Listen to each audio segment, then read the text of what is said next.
Portobello, Edinburgh's seaside. This is a thriving, growing community with people doing all sorts of interesting things in the arts, sport and heritage. They all have their stories to tell, which is why we have the Porty Podcast.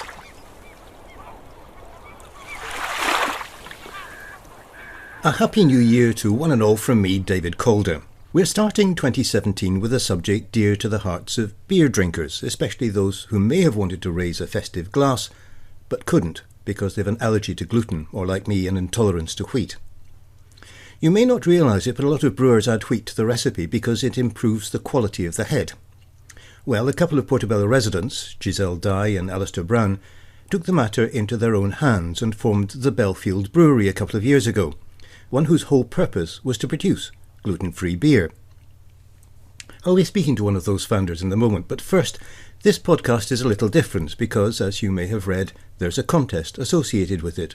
The prize, 6 bottles of Bellfield beers, and to win, you have to listen to the whole episode because all of the answers can be found there.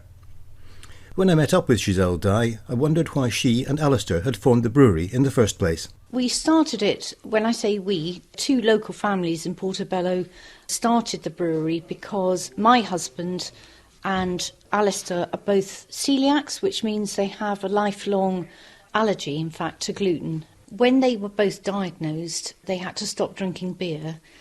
That sent them both into a rather gloomy place, because not being able to drink beer for the rest of your life when you're a beer lover is pretty tough.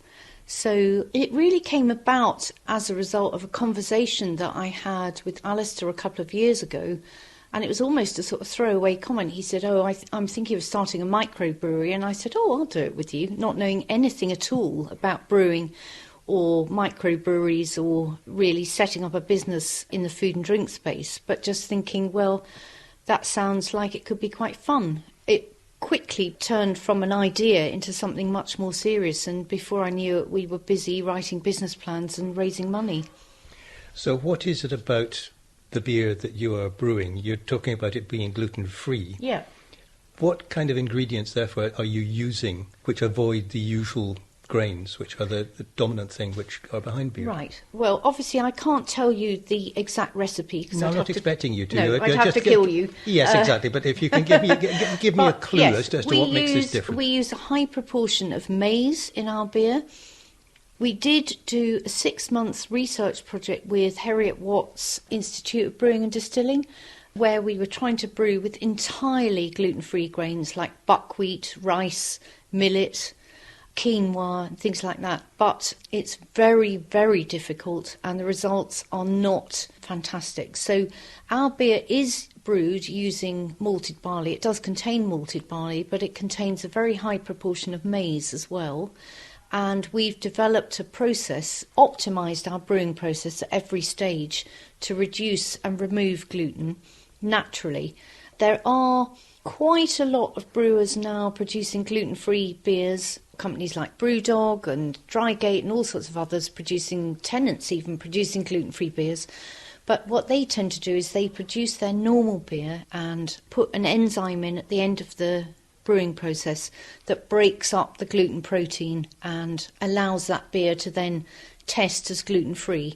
We decided not to go down that route. We decided to try and produce beers that were gluten-free naturally.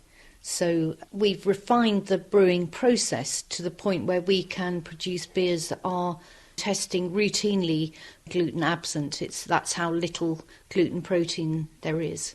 But surely, given that your husband and Alistair were both beer lovers, it must pass their taste test. Of course, they are the most important tasters, probably. The brewer who works with us, Kieran, who's in fact also another Portobello resident, Kieran Middleton, he is the person who develops the recipes and comes up with the different beers, if you like.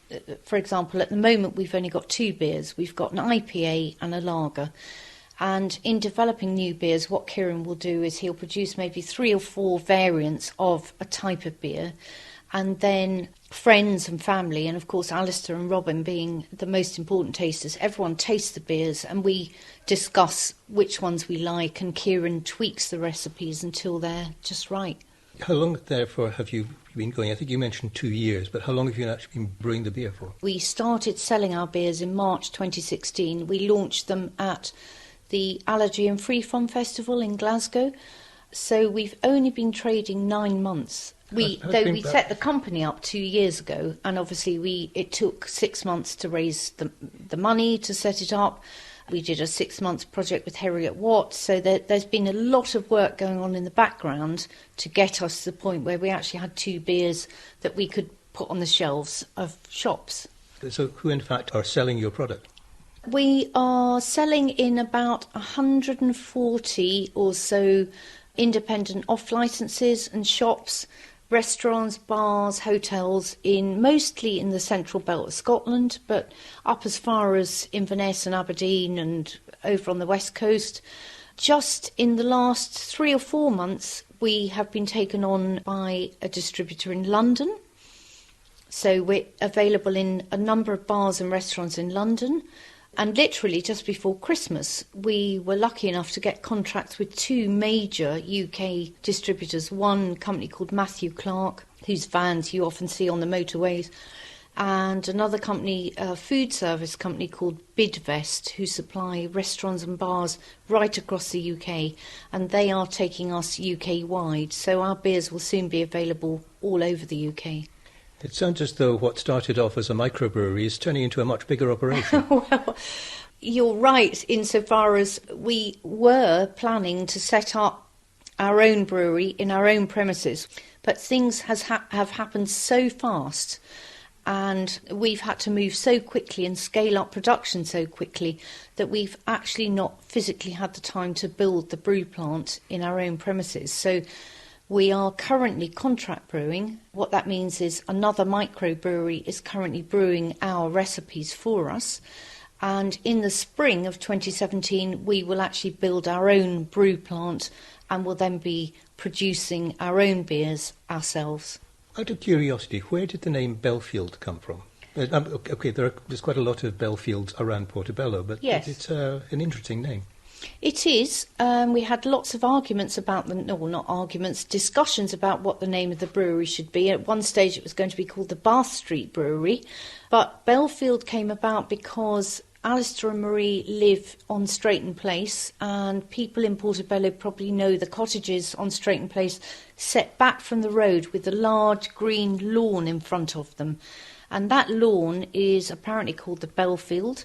The story goes it used to be where bells were cast, hence the name, the Bellfield, so that's where the name comes from. We thought it had a nice ring to it, sorry, terrible pun, but we wanted also to have a logo with a symbol on it that was instantly recognisable, so we liked the idea of having that B in the bell, which you see on our bottles. Okay, last question. If you've got so many people now buying and distributing your beers, how do you see the future developing for you? Well, obviously there is a lot more potential across the rest of the UK. We haven't even scratched the surface, for example, of all the independent off-licences and shops and delis potentially in the UK that could be selling our beers. We have also just started exporting. So just before Christmas we sent our first cases over to Singapore. But we've had inquiries from Switzerland, France, Italy, America. So exporting is another route. And obviously at the moment we've only got 2 beers. We've got an IPA and a Pilsner.